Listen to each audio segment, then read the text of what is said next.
Nathalie, je te remercie de m'inviter ici à Docks Bruxelles, mais pourquoi ici? Pourquoi? Parce que finalement c'est le projet qui m'a occupé le plus longtemps, le plus long projet que j'ai fait. Donc ça fait depuis 2006 que je m'en occupe. Donc voilà, c'était le projet le plus emblématique dans ma vie professionnelle. Tu travailles chez To Build Consulting. Voilà. C'est quoi cette entreprise? Alors c'est unique au monde. Oui. Donc on est consultant en droit de l'urbanisme et de l'environnement. Et donc Oui. on accompagne les projets immobiliers dans toutes les procédures d'autorisation et de déclaration en tout genre qui sont nécessaires pour un projet immobilier. Tu es Project and Legal Manager. Voilà. Ça veut dire quoi? Ça veut dire que c'est à la fois un suivi juridique, mais aussi un suivi de projet. Donc il y a une part de project management, mais qui n'est pas technique, qui est administrative. D'accord. Mais c'est quoi les problèmes que l'on peut retrouver ici au niveau juridique?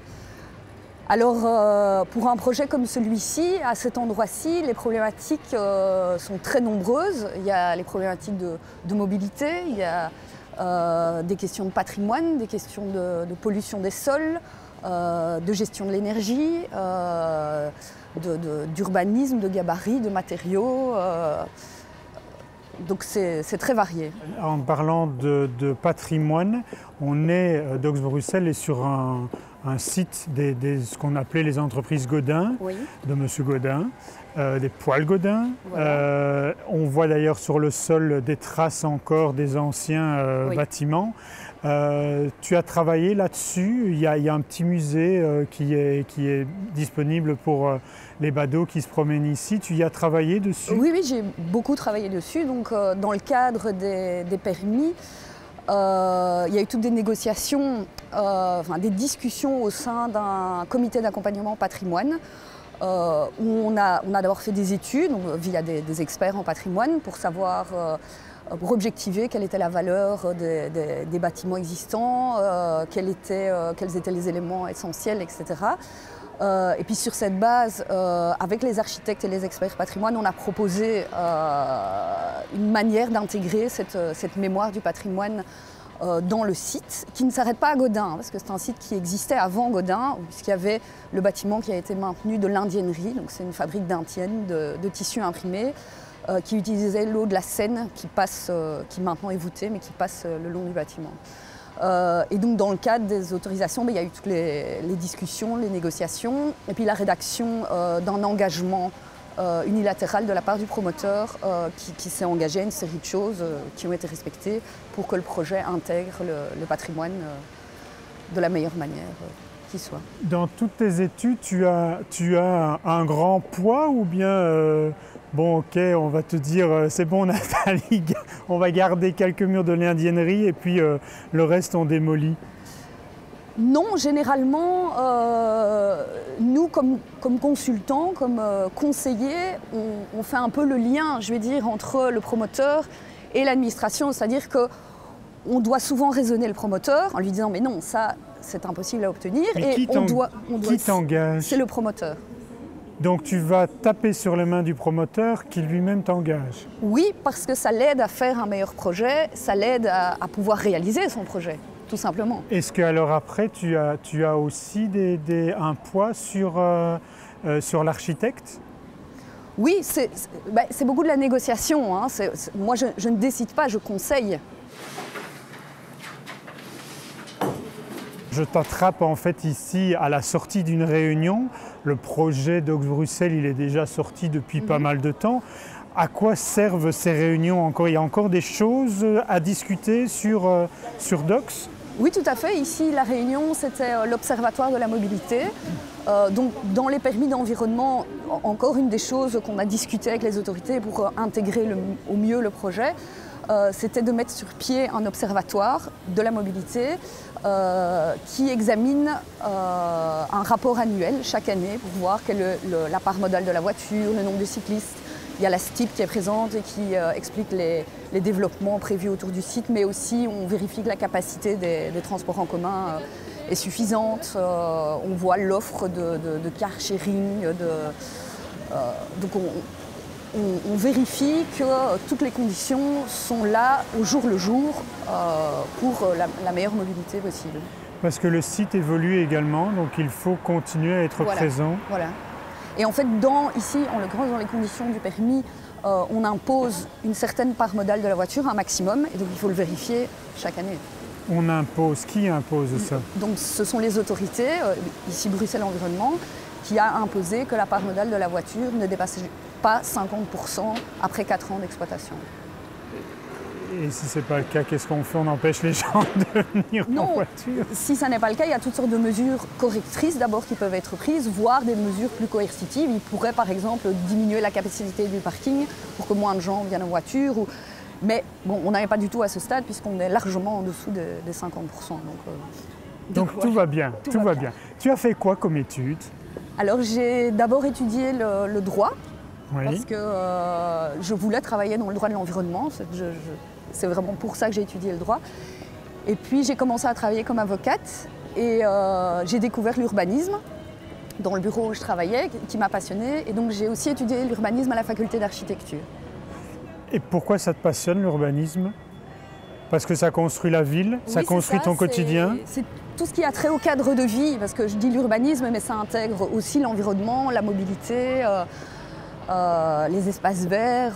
Je trouve ça très intéressant de voir comment on peut construire la ville au jour le jour avec des petites actions de création d'espaces verts ou de modification de voiries, de construction de bâtiments. Vous êtes plusieurs dans cette entreprise? Donc on est 8. Oui. On est 8 personnes. C'est une entreprise qui a été créée il y a 10 ans. D'accord. C'est une entreprise unique au monde. Pourquoi? Mais parce que généralement, les matières du droit de l'urbanisme et de l'environnement sont toujours aux mains des avocats. Quand on a un projet immobilier, souvent, on va voir un avocat quand on a des questions relatives au permis d'urbanisme ou au permis d'environnement. Et nous, voilà, on avait envie de faire ça autrement, d'une manière plus opérationnelle, en étant à la fois dans le projet et dans le legal. Et dans quel autre domaine est-ce que vous travaillez? Est-ce que tu peux citer d'autres projets sur lesquels vous intervenez? Les projets sont très variés. On a travaillé sur un projet de golf en Wallonie, on travaille, par exemple, je travaille aussi sur l'hippodrome de Boisfort, où là aussi il y a quand même beaucoup de questions administratives qui se posent, puisque c'est une zone Natura 2000, c'est aussi du patrimoine classé, il y a aussi des questions de mobilité, etc.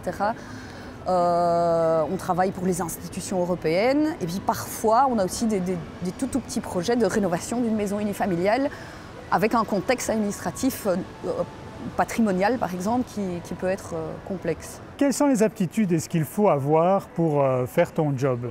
Est-ce qu'il faut absolument avoir fait déjà des études de juriste? De la manière dont on le fait, je pense que c'est nécessaire parce que c'est vraiment l'assise pour pouvoir bien gérer les procédures administratives. Il faut avoir une connaissance très très fine de la loi. Oui. Et si on a besoin de personnes avec des compétences, on va dire, plus scientifiques, on va voir un bureau d'études en mobilité, en stabilité, en énergie. Quelle est l'aptitude qui relie toutes ces personnes à une aptitude de négociation, d'écoute? Je crois que c'est vraiment l'accompagnement, c'est toutes les aptitudes qui sont nécessaires pour pouvoir, je ne vais pas dire porter un projet parce que ça c'est le développeur qui le fait, mais c'est aider le promoteur à porter le projet. Donc il faut de la persévérance, il faut effectivement pas être susceptible, avoir des bonnes capacités de communication, parce que souvent on relie, on va voir l'ingénieur qui dit non c'est pas possible, et puis après on en discute avec l'architecte qui dit il y a peut-être moyen, donc on retourne voir l'ingénieur et puis il dit oui si finalement c'est peut-être possible quand même, puis on va convaincre l'autorité que c'est la bonne solution. Etc. Donc il faut des bonnes capacités de communication tout en étant très exact sur le background juridique. Il faut être très précis dans ce qu'on fait pour un bon accompagnement. Dans ton intérêt pour l'urbanisme, dans ton intérêt pour l'architecture, dans ton intérêt pour tout ce qui est légal, qu'est-ce que pour toi il faudrait changer dans Bruxelles? Alors, je dis ça pour l'urbanisme, mais je pense que ça peut valoir dans beaucoup de matières. J'ai l'impression qu'il n'y a pas une vision qui est suffisamment forte, que c'est assez dilué, qu'il n'y a pas un leader ou ou plusieurs leaders, mais qui défendent une vision vraiment commune. C'est plein de personnes d'administration, de cabinets différents qui tirent un peu tous dans des sens différents et parfois ça se rejoint, alors on va à gauche et puis parfois ceux qui veulent pousser vers la droite vont plus fort et donc j'ai l'impression qu'on navigue comme ça un peu au gré des vents changeants, mais j'ai pas l'impression que quelqu'un a une vision forte pour aller quelque part.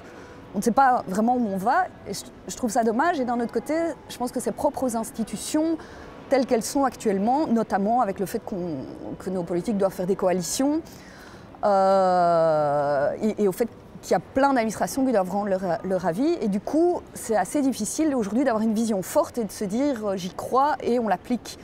Et donc souvent on arrive à des choses en demi-teinte.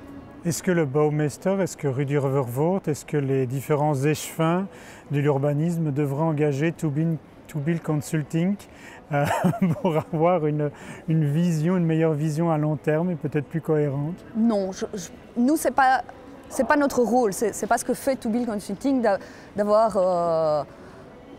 on n'est pas là pour avoir une vision cohérente, nous on est là comme accompagnateur. Voilà, maintenant c'est vrai que peut-être dans une autre vie je pourrais... devenir travailler chez Perspective ou aller dans un cabinet et alors ça pourrait m'intéresser, ça serait très intéressant d'ailleurs à faire. Mais chez To Build, notre rôle n'est pas là, clairement.